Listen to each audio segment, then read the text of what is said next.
I have an illness coming on, I think. Yes? My head doesn't feel quite right. My sinuses and throat are itchy. Not like raw yet. Not I'm coughing or anything like that yet, but I feel the dryness up in the nose where it connects to the back of the throat. Yeah. The trouble area. I hate it. But I do have some good news that's not related to an coming in the butt illness. All right. Is that what if that was like a disease you can get where you can't stop coming in butts? No, I don't think. I think that's something else. what was I gonna say? I might have mentioned it in the last episode. I'm sure I did, but the Hellbound book Splatter Punk Volume 2 that I am is out now. Ooh. Also, Starlight Pulp also just put out the list. Yeah. The what do they call that? Not index. The lineup. The lineup of who is in Starlight Pulp 6. I got third billing, by the way, at least on the post. I'm number 3 on that post. This one includes a very notable screenwriter, Michael Berry, who has been nominated for at least 20 Emmys. Oh, wow. According to his Wikipedia. He worked on the Johnny Carson show and the David Letterman show, and he wrote the screenplay for a few movies, including Bad Boys, starring Will Smith and Martin Lawrence. So that's cool that I'm actually with somebody that's accomplished. And been around for a long time. Yeah, I think he's like 79 years old. But I was told that this was his first foray into fiction, and he actually has a novella that's in this issue, so a long story, which is cool. It's like, I don't know if it's crime. I didn't get the details on what it is, but I'm looking forward to reading the issue now. Also, they very briefly mentioned just some of the stories in the post, and they mentioned one boxing yarn. Yeah. I'm the boxing yarn. But that's cool because it was like one of them, which is kind of pissed that I didn't think of this for a story, and I'll get to why in a second. There was one that was a bootlegger story. Oh, yeah, bootlegger. And I was like, damn, I want to write a bootlegger story. I don't know why I never thought of bootlegging. And then it's funny because I just finished The Orchard Keeper by Cormac McCarthy. Right. And that's bootlegging? Yeah, it's about a bootlegger who crashes and he's bootlegging whiskey. And I was like, God damn. Also, one of the best books I've read makes me feel like a dog shit writer. Really? And I want to do this as an episode. I think you'll like this. A storyteller's tier list. Okay. Because this is so well written. It's very Faulknerian. The language is beyond beautiful, and the storytelling is borderline dog shit. Yeah, right? Because a lot of the times you don't know exactly what's happening, which is done purposefully, but I noticed Cormac McCarthy, in at least all the books I've read of his, the story at best maybe B. So like on a storyteller's tier list, I would put him at a B or a C at best. Whereas like a Stephen King, A, or S. I guess we'll do the S's, right? Yeah. That's what they always do. Right. So Stephen King would be like an S tier. And then if you did like the literary writing, he would probably be like a C tier. Right. You know? Oh, yeah. So I was just thinking like the different writers, and that would be a fun episode. Obviously, Mark Twain, Stephen King, S tier. But Cormac McCarthy, surprisingly, maybe a C or B tier. It's just more about how it's written. Yeah. So excellent book, but I started that, what was that, Monday or Tuesday? And it is now Saturday. I said I was going to read it in a day or two. I actually had a really terrible week at work, so it was hard to get time to, where my mind wasn't jumbled. But it was one of those books I actually had to slow down. Okay. It's only like 246 pages, but I had to slow down because of the language. And also, I was just really appreciating the writing. And Cormac McCarthy pissed me right off. You know why? Why? He used a word that I was looking for in my peddler story that I submitted to a few places, and now I had to make the change. The word is, I think it's pronounced porcine or porcine. It means like piggish. Okay. I describe a character in my story as having dark pig eyes. Okay. And I was looking for that word, porcine. I was like, what's the fucking word I'm trying to think? It means piggish, but it's not pig. Okay. And I couldn't think of it, and then I read it in that book, and I was like, fuck, that was the word. So now if I get accepted, I'll have to be like, hey, can you make one minor change? Just one word. Just one word for me. Because it does actually read a lot better with the word change. Like, I knew the word, but it was so deep in my subconscious, I couldn't find it. See, I wouldn't, when you just said that word, I had no idea even what it meant. I know. That's the point. But it fits the language of the story. Right. That is the purpose. Whereas pig is too easy. Say, oh, that's a pig, I don't mind sending the reader the dictionary once in a while. Yeah, yes. So yeah, I read that, and I also am in Starlight and here's the one final bit of news. Okay. This is actually for the readers. We have started a Confederacy of Dunces by John Kennedy Toole. Yes. So we will be doing an episode on that when we read it. I started it last night, read for 10 minutes. I read the introduction and half of the first chapter. And I'm already laughing. Yeah. There was a scene where he and his mom are in a bar, and she gets him orders him a beer, and his response was, "I will bloat." Yeah. And I don't know why. Like, the way the guy talks just cracks me up. Like, what a fat hunk of shit already this guy is. Ignatius is his name. Right. Ignatius Riley.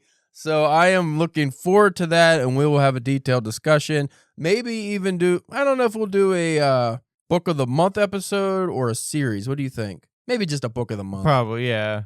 But we'll probably do a separate episode for the author if we have enough material, because he seemed interesting. And and I think he only has like one other novel. Yeah, I looked it up. He wrote the Neon Bible, which is a great title. He wrote it when he was 16. Oh, wow. So I don't know if it's good or not, but I would imagine it's not going to be as good as Confederacy of Dunces. But he committed suicide at 31, 32 years old. Is that what it? Okay. So the fact that he only wrote. So did it win the Pulitzer after he Yeah. died? Yeah, so a brief breakdown of his life as far as I understand it.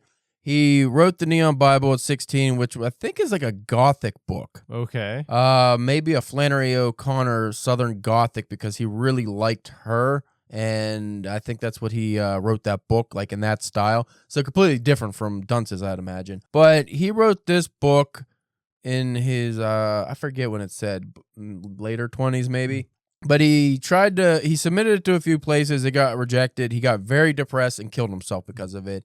And then his mother, who I think he had a fight with before he died, felt really bad about this. And I think she spent like 5 years trying to get this published. Oh, wow. The author that does the introduction, I forget his name, something Percy, I think. She basically forced him to read it. Like, she kept going to his office and calling him and stuff, and finally got him to read it. And he was like, all right, I'll fucking read it. I'll read a couple paragraphs or maybe a page or two, and I'll be like, oh, this is dog shit, and then I won't have to do it anymore. And he's like, fuck, it was good. And then it got better. And then it was great. And then he actually spent like 5 years or something trying to get it published, and it got rejected like 7 more times. Finally, they found a publisher, and then it wins the fucking Pulitzer. That's crazy. And you know what? Just reading the language in this now, and the fact that it got rejected a bunch of times before people realized the mastery of it, the genius of this story, my light bulb story. They might get a second life, because unbeknownst to me, I wrote it in the exact style of this. Yeah, book. pretty much. The language, the weird details, the absurdity of absurdity. everything. Yeah, I wrote Confederacy of Dunces before I ever read it, like a story like that. So that is kind of interesting that I was able to do that without ever having read his work. But we'll be covering that in, I don't know, a couple months. So if you folks want to jump on and read it, you have plenty of time. Yeah. I'll probably be done with the book in a couple weeks. Spencer, I don't know, 2020. Yeah. It's not that bad, because the formatting's weird in this. There's a lot of space on the sides of the like on the actual book. So it's like you got 2 big margins, so the pages aren't as big as the book is. Right. So I think the page count might be inflated because of that. Yeah, I've been getting a chapter like every like day and a half or so, like just kind of depending on like, time and stuff. Yeah, so that's like what, 20, 30 pages. Yeah, that's not bad. So a couple weeks we'll probably be covering this book, and then I'll move on to like Moby Dick or something easy. Also, one more note. So I finally read Ulysses, right? Yeah. Took a couple months, a lot of supplemental reading, and I'm still listening to chapter reviews now. Okay. Because now there was the audio radio play thing I listened to.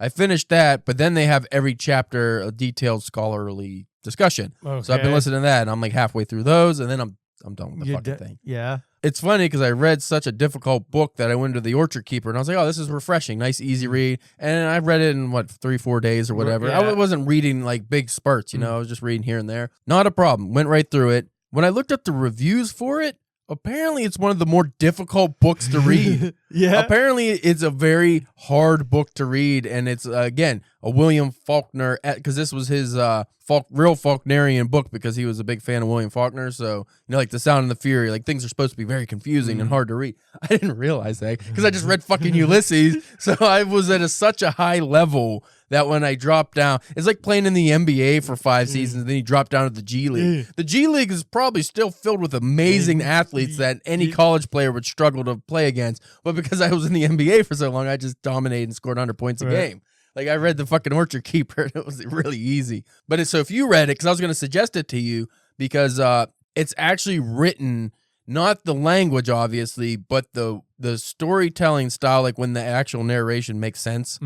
Because he goes off on like little tangents and purposely leaves out names. And you've read some, Blood Meridian, I don't know who's talking. You get that a lot. But other than that part, like the actual story layout when the story's just going is how you, like we've been doing your pumpkin story, is how you write your stories. Oh, yeah? Like the way the chapter, like the scenes unfold. Okay. So I thought you would be really interested in that. But then after reading the reviews, I'm like, I don't know how long it would take him to get through that because it is, it's difficult. I didn't realize it, but it is. At a certain point, I would probably just try to like speed read. But you can't. I just try to. It's one of those books. If you did any speed reading, you just wouldn't understand what you read. It doesn't sound like I would understand what I would read even if I took my time.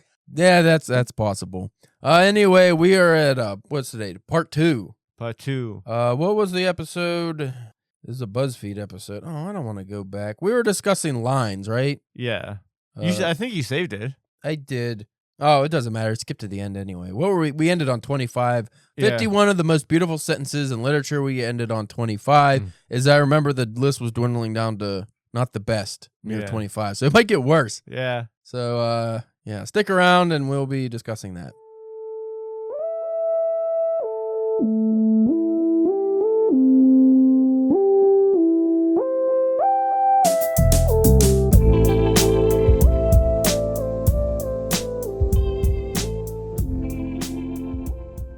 You are listening to the Drunken Pen Writing Podcast. I'm your host, Caleb James. With me, as always, Spencer, the Tahitian Taco Truck Terrorizer Church. Oh. I don't know if it's Tahitian. You said Tahiti off air. I'm not quite sure even where that's at, actually. I've heard of Tahiti. Yeah. But I don't know where it's located. Do you? Not particularly. And I don't know if Tahitian is the proper. I'm assuming. Yeah. If not, you're the Taco Truck Terrorizer of Tahiti. Yeah. Either way. You terrorizing fuck. I know you don't like the tacos because they have too many ingredients. Yeah. Maybe if you just have the meat, cheese, and shell. Maybe, yeah. That'd probably do you all right. Oh, an amendment. I think it's the proper correction. I'm also not a fan of my meats being liquidy. Well, that's just shitty bad taco. Yeah. You're thinking Taco Bell. Good tacos are, either steak. Okay. Chunks of real steak. Oh, okay. Like if I made tacos at home, or really good solid chicken breast. Oh, okay. Or sometimes some pork, or there's different meats. I've had in California lengua de tacos. Oh yeah, cow tongue tacos. Oh yeah, really flavorful. I could taste them and they could taste me. An amendment, a correction. Last week I egregiously stated that Häagen-Dazs was a German company because we were talking about how it hijacked the Anne Frank line I was reading, which it did. It did. Häagen-Dazs is not a German company. It's an American company, and it's actually supposed to be a Danish-sounding company. They did it to sound Danish. I thought Häagen-Dazs sounded German. My ignorance prevails. So anyone who listens to that, especially our few listeners from blah, blah, blah, big name, too many letters, Germany. What the fuck was that? Not Bass Rutten. I think that's a fighter. Yeah. It was something that starts with a B. We got a lot of listeners from for a while, and it was very hard to pronounce. I don't think I ever got it right. Anyway, we're going to continue this article, part dos of literary lines. So we are on 26. So hopefully these pick back up. I already told you the article got hijacked again when I brought it up. Last week it was Häagen-Dazs. This week it was, I don't know, some kind of perfume, I think. Oh. But I reloaded it. Seems to be okay now. We'll get as far as we can. Yeah. There's a sauce ad with a very, I'm going to get some shit for this, Aunt Jemima stereotypical looking woman as the spokesperson. I'm assuming maybe she's just the creator. I don't know. No, it's an Amazon ad, so I'm thinking they just DEI. Oh. They're diversified because it's hot sauces. Yeah. That's why I'm saying stereotypical. It's like only black people eat hot sauce? Anyway, where are we? Tony, motherfucker. So they put the big black woman as the ad that splits the line. It says the line, and then you have the big black woman hot sauce ad, very stereotype typical ad. Okay. And then it says the author of the line, which is Toni Morrison, beloved, one of the most famous bigger black women authors of all time. What the fuck? I don't think she was that big. I don't think she was a big lady. Anyway, fucking this article. I did say this was from 2014, right? We were in a different time period then. So their article placement might have been different. Well, the ads are probably different too. Well, I'm sure these are modern ads, but that ad was fucked up. Yeah. That's all I'm saying. I didn't read the brand for a reason. So Toni Morrison's Beloved, which has been on my list for a long time. I still haven't got to reading. The pieces I am, she gathered them and gave them back to me in all the right order. All right. Not much to extrapolate on that. 27 by Cheryl Strayed. Wild. How wild it was to let it be. These aren't hitting. No. These aren't slap dapping. Even Nitro's getting up and leaving. Yeah, he got bored. Number 28, T.S. Eliot, The Love Song of J. Alfred Prufrock. The name does not make me want to read it. We already talked some shit on the T.S. Eliot before, how I don't. But maybe this line will finally change it and I'll want to read, because the last one didn't. By the way, where Nitro lays, we found a turd the other day. A cat turd in his spot. Oh, yeah? We don't know who the pooper was, the mystery pooper. I'm suspecting Yoda. Could have been Nova, but she's quite dainty. Yeah. The odd thing, though, was that it was in his spot. Those cats don't go on that couch. Yeah. So did he fish Take it out? And take it? But he looked offended. Oh, yeah. Like, who's done this? Who has dookied on my throne? I don't know. So that's a mystery of the couch pooper that needs to be... It's a real Always Sunny in Philadelphia episode. I'm assuming Yoda, he has a very fluffy bottom. I'm assuming he had a massive full turd dingleberry. And it just fell. And he likes to go on my desk, and because it was the night you were here, Mindy was on the couch. It wasn't that, it was that night. What about if it was Mindy? Oh shit. The perfect alibi. Yeah. I'm a human. Yeah. I wouldn't do that. T.S. Eliot's The Love Song of J. Alfred Prufrock. Terrible name. Yeah, long title. This one has broken up with a dash. Odd. Or no, it's broken up by a $5 meal deal with awesome rewards. There's like an ad in between each and every. Golden brown crust. Does not tell me what place this is. What establishment has this golden brown crust? I don't know. It's pizza. It's a Pepsi. It's wait, I see 11. I see the word 11, so 7-Eleven, I'm assuming. 7-Eleven has pizza now? Evidently. I wouldn't eat it. So, we're back to T.S. Eliot's The Love Song of J. Alfred Fuckhead. Do I dare disturb the universe? Yes. Can you? Can you disturb the universe there, fella? I don't think you can. I don't think you got the gumption. I don't think you got the gumption, pal. Who are you, Dr. Doom? Thanos with the fucking gauntlet? Yeah, like, what are you doing here? Disturb the universe with your fucking bullshit on Earth. Get at it. Get out of town. Shut the front door. Yeah. Shut the back door while you're at it. Oh, another pictograph. This is from James Joyce's A Portrait of the Artist as a Young Man. Interesting that I looked up a list of the greatest novels recently. I like to do that from time to time to see how, because they always change. Yeah, and you like to play the game of how many of these have I read? I'm actually grossly getting up there with almost reading at least half the top 10. So the list I found, it was a Penguin list, I believe. I think Ulysses was number one. I found a couple lists. One had J.D. Salinger's Catcher in the Rye at 3. Ooh. I dismissed that immediately, went to another list. But Ulysses, I believe, was number one. I forget what number 2 was, but I think number 4 was A Portrait of the Artist as a Young Man. I would not put that in the top 20, 30, or 40. Portrait of a Young Man? Yeah, I read that, and okay. I mean, it was good, but I would not. I don't even think I would put that in the top 50 or 100, honestly. Would you put Ulysses at 1? I would put it in the top 10, I guess, because of the difficulty rating and what it's done for literature as a whole. But as far as just being a good book, yeah, I'm not smart enough to say, honestly. Like, if apparently people read this book 4 or 5, so there's some people it's one of the only books they read. Like, they reread it because it's one of those ones, apparently the ending changes every time you read it. That sounds like it's bad. No, I think it's just we're not smart enough. There's a different kind of people. Books for everybody, Spencer. Yeah, I suppose. I don't hate it, but I would never say it should be number 1, ever. I mean, as of the books I've read thus far in my life, I would probably have to say... Let's say, like, even let's just go with, like, your super difficult, hard classic ones. Like, you know what I mean? Like, out of that, where would you put it? Not even going difficult. I'm just going to go of all the classics I've read and everything, and I'm going to go ahead and even put some modern books in this, in my categorization here. I will say that you have to go by popularity. So, like I said, my new favorite book is Cormac McCarthy's Suttree. Can't make the list because not enough people have read it. Not enough people know it. If you said Suttree to just a random person, they're not going to know it. So I'll take that off. So I will say number one, and it would have to go on translation. I would say it's a toss-up between Crime and Punishment or Don Quixote. If either of those took the spot, I would be fine. Mm-hmm. Huckleberry Finn would have to be in the top 5, I think. Harper Lee's To Kill a Mockingbird, I could easily see taking the 1 to 5 spot. These are all interchangeable. I have no problem with any of these being the number 1. And now I'm biased because I'm an American, so I am steering towards American fiction when it comes to things like that. But I think it's just far as a good story and the way it's written is what my parameters are. I think Crime and Punishment and Don Quixote, they're vying for the top 2 for sure. And I think both being international books, that's fine. Most people in the world will agree. Whereas like a Harper Lee's To Kill a Mockingbird, yeah, as an American book, you could maybe put that top 1, 2, 3. Worldwide, a lot of people didn't care about segregation in the 1950s, or like they don't give a shit about America. So worldwide, that's not gonna fly. Anyway, we're not doing a top books. We're doing top lines, Spencer. So this next one, Joyce's A Portrait of the Artist as a Young Man. He was unheeded, happy, and near to the wild heart of life. Yeah, that's okay.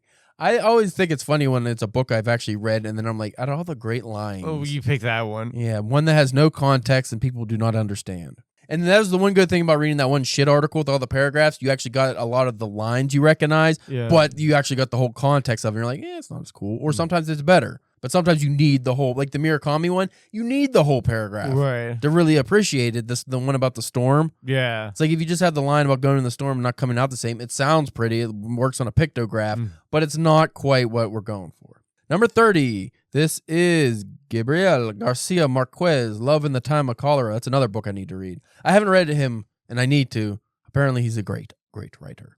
She was lost in her longing to understand. One of those things, like... Oh, that was it? That was it. Oh. What makes that beautiful, though? The word longing, maybe. I think that's what... If she said she was pining, would that be different? I don't know. Number 31. Here we go. We got a real one. This is Kate Chopin, The Awakening. She was becoming herself and daily casting aside that fictitious self, which we assume like a garment with which to appear before the world. That reminds me of Yukio Mishima's Confessions of a Mask, where it's a book about pretty much a gay man, basically him, who wore a mask in post-feudal Japan. Meiji period Japan, Meiji period, right before World War II, or during World War II, maybe even, where Japan was really trying to get its identity going, and they decided to be, emperor-loving fascist assholes, and that didn't work out for him. But the whole thing was about showing your true self and not being able to. So that's what that alludes to. Number 32, Tom Stoppard, Rosencrantz and Guildenstern are dead. Yeah. Nothing. Sounds very Jewish.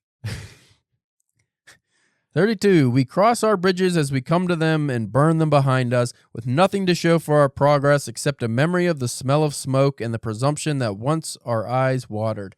Fuck, that's just America now. We just burned every bridge, and now we can just smell the remnants of smoke. And we're just like, back there was good. Yeah. Back then, on the other side of the bridge, life was all right. Now... well, we got nothing to do but go forward, and it is a rocky terrain we're facing. Oh, I got stolen again. I got hijacked by pizza deals. What a shit ad you have to be to not show the place that the deal... like, who made these ads? The next one is another writer I want to read just because of the name. Okay. E.M. Forster. Okay. I don't even know if E.M. Forster is actually... I think it's a man. I'm not sure, but I always heard E.M. Forster, and I was like, I want to read just because the name sounds like a literary name you should read. This is from Howard's End. Yeah, that's fucking terrible. Long? I'm gonna take a deep breath for this. Only connect. Okay. That's it. Just only connect. That's something. That's a sentence. Is it though? I don't know. What are we connecting? Cords, cables, our souls? Are we intertwining our souls into one homogeneous being of light that goes to the... I'm just trying to make it better. Only connect is not anything. Not beautiful. No. Not terrible. It's just 2 words. It's 2 words. Number 34. This is Junot Diaz. This is how you lose her. The half-life of love is forever. I don't know what that means. Sure it is, buddy. Sure it is. Oh my God, I'm reading this right now, and I am like 100 and something pages left in it, but it's not a drag. I've talked about it in the past. I've been reading this for like 6 to 8 years. I don't know how long I've been reading this. Walt Whitman's Leaves of Grass. Oh, yeah? A lot of poetry. I celebrate myself and sing myself. And I'm assuming that's from the fucking 80-page poem, A Song of Myself, I think it's called. And some will say very gay. Some will say the best poem about American democracy and love and living and just everything about being a person. Good poem. Way too fucking long. Just write a book, dude. And it's 80 pages. Like, that's a crazy... Like, I mean, generous. I think it's more than that. Yeah, because like if it's not like an epic poem, like that's what, like, you know what I mean? It's not an epic poem. So like... It doesn't rhyme either. It's not a rhyming poem, so you can't even get a rhythm. At least I didn't. A lot of great lines in it. It's just like, oh my God. It took me like a week to read it because it was just like, I could read a couple pages a day. Mm-hmm. Sometimes I would read, because I think it was broken up with what would be chapters, like 1, 2, 3. And I was like, I could read one a night if I was really good, but it was like fucking 15 pages of one. Jesus. Yeah. 36 is by Bram Stoker. Dracula. Maybe we finally got something, Spencer. Do you think we got something? They'll pick like one of the dumbest. Mina Harker was in the mirror studying her reflection, and she heard a noise, but behind her there was nothing. Dracula. That's not a line from the book. There are darknesses in life, and there are lights, and you are one of the lights, the light of all lights. I don't even remember that. Yeah. I guess he's saying she's hot. She got big knockers. They wore those girdle things that like with the corset that squeezed it up and mashed the tits up real high. So even if you didn't have tits, and I know this from going to the Renaissance Festival most years, they always have them big old titties, but it's like actually not big because you can see the flat chested ones still look like they got big titties, but it's only the top. It's weird. It's weird because it's really mashed. They mash them. You know I'm a fan of mashing. Next one is Natalie Babbitt. No, it's not. It's our old friends Haagen-Dazs. Haagen-Dazs. I will never read a BuzzFeed article on here again. Natalie Babbitt's Tuck Everlasting. I've heard of that. I don't know what that is, though. Tuck Everlasting I thought was like a kid's book, but maybe not. It sounds like something that they would ban from schools now. Once you tuck, you can't untuck. You don't have to live forever. You just have to live. That's all right. That's a sentiment. Again, we're back to sentiments. We're back to just profound sentiments, maybe, but not beautiful language. This has nothing I want out of language. I'm just going to have to read a Cormac McCarthy book on here. And then the whole thing. Yeah, just read it every week. At least a couple lines from it. Next up is it next up? No, it wasn't. Haagen-Dazs? 37, L.M. Montgomery's Anne of Green Gables. Never wanted to read Anne of Green. Actually, I think I did read Anne of Green Gables in school. Left no impression. Don't even know what it's about. I always think of, no, never mind. We're not even going to talk about it because it pisses me off. Because they used to make us read these dry colonial era books, and I was like, I don't care about fucking people on like a dirt farm like that, or what was like the fucking, they had a farm, but they didn't actually farm. They just, and I always wondered horses. back then, like in school when they like gave us those kind of books, we'd be like, is this the actual thing, or is it like a watered down, like, you know, abridged version? Yeah. When we did Grapes of Wrath in high school, I am pretty sure it was kind of abridged or something. Because I like the big tit sucking scene at the very end. Like, I don't remember that really. Which seems like something would stick out to me, right? I had to do a book report on it. I remember writing about it. Especially reading it at that age, that'd be the only thing you would remember. Yeah. So Anne of Green Gables. Tomorrow is always fresh with no mistakes in it yet. I get it. Tomorrow, I feel like I make mistakes that actually are going to affect tomorrow. Yeah. Oh, yeah. All the time. I make long-lasting mistakes where 3 weeks from now, I'm going to feel the effect of that mistake. So, yeah.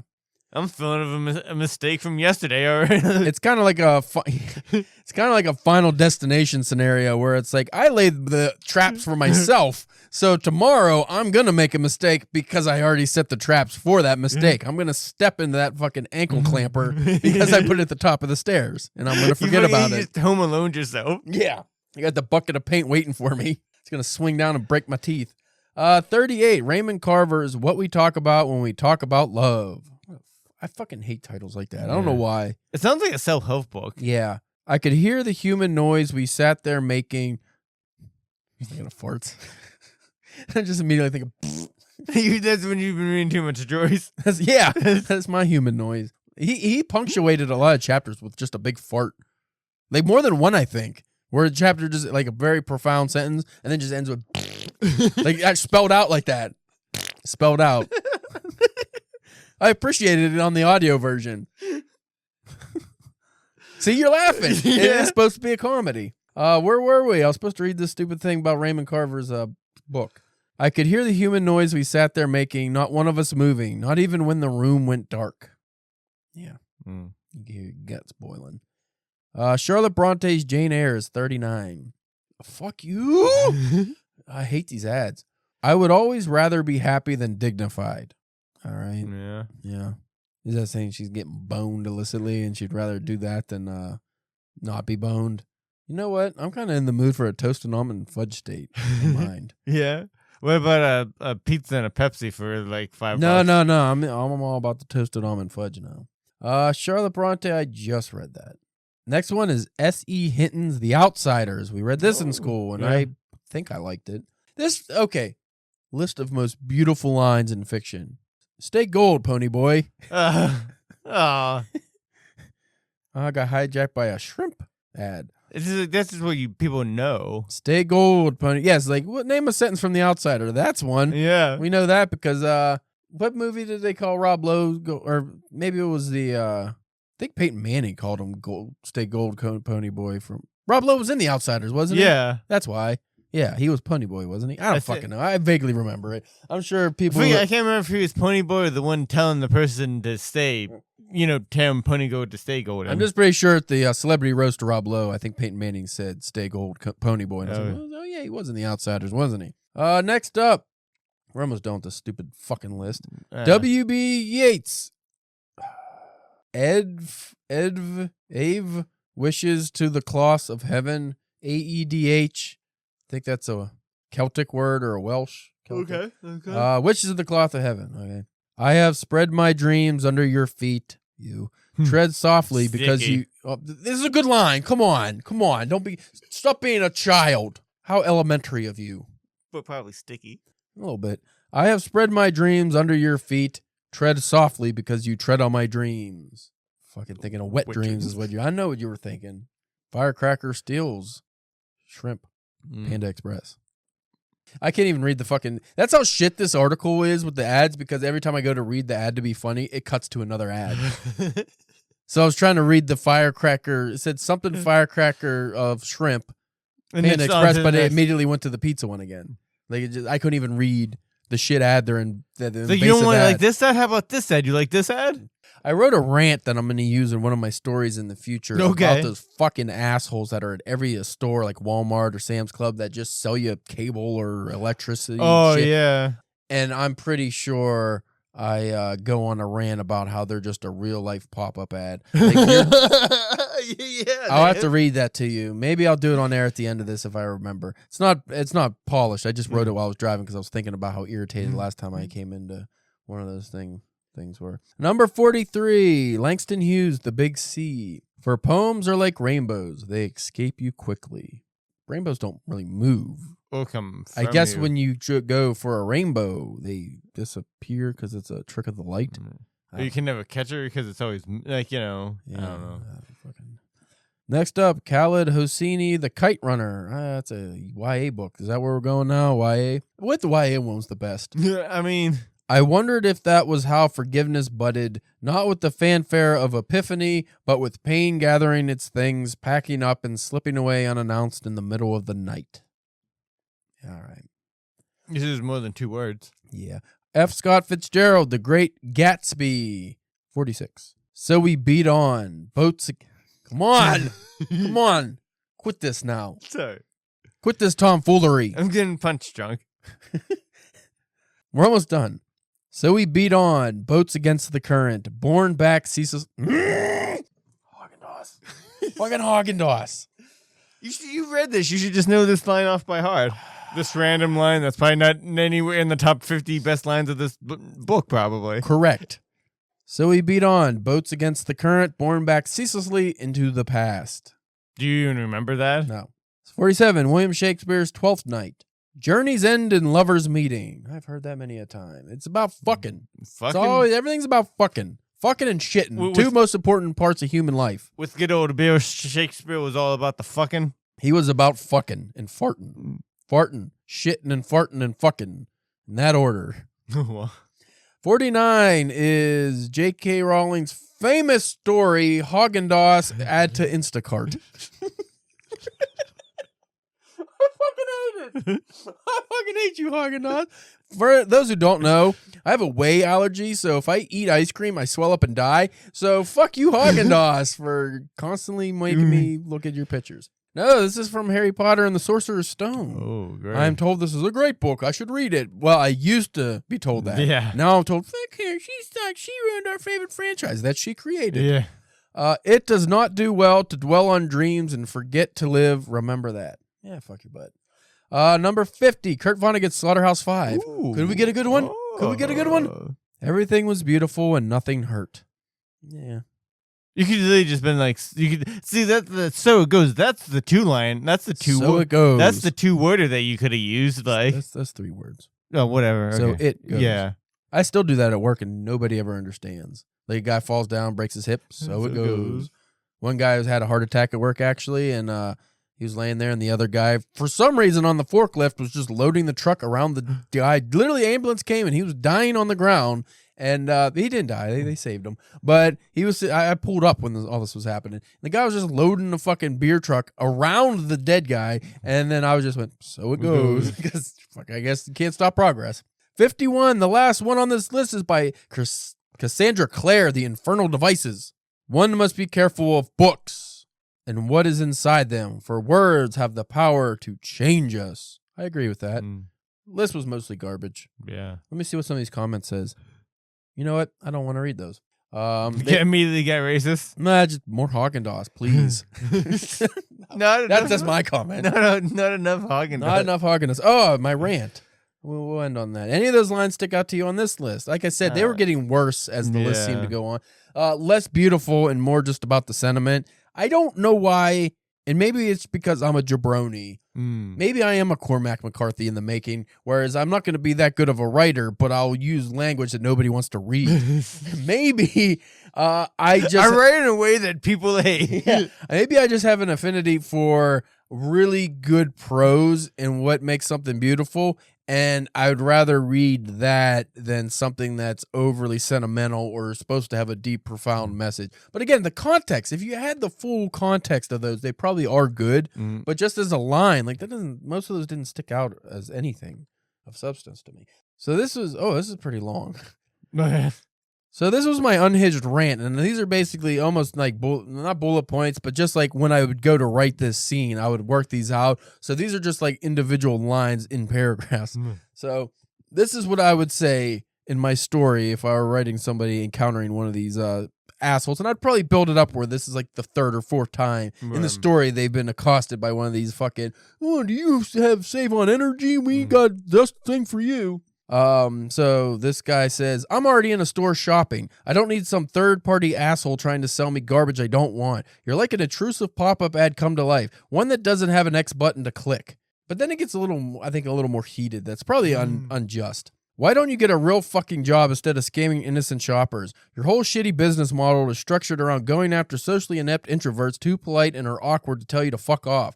Them and poor elderly folks who don't understand that grifters like you aren't actually trying to help them out.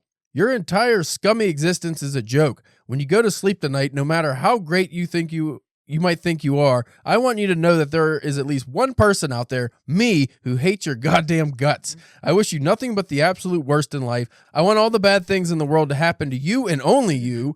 Whenever things are going wrong or something awful happens to you, I want you to know that it stems from this interaction right here, right now. My hatred for you is so powerful that all the ills of the world you may encounter from now until the grave are because of the hyper-focused negative energy beam I'm directing at you. I hope you have a terrible rest of your day and an even worse life. Fuck off. Yeah, I love it. Yeah, I love it. That's great. I don't like those people. And you know what?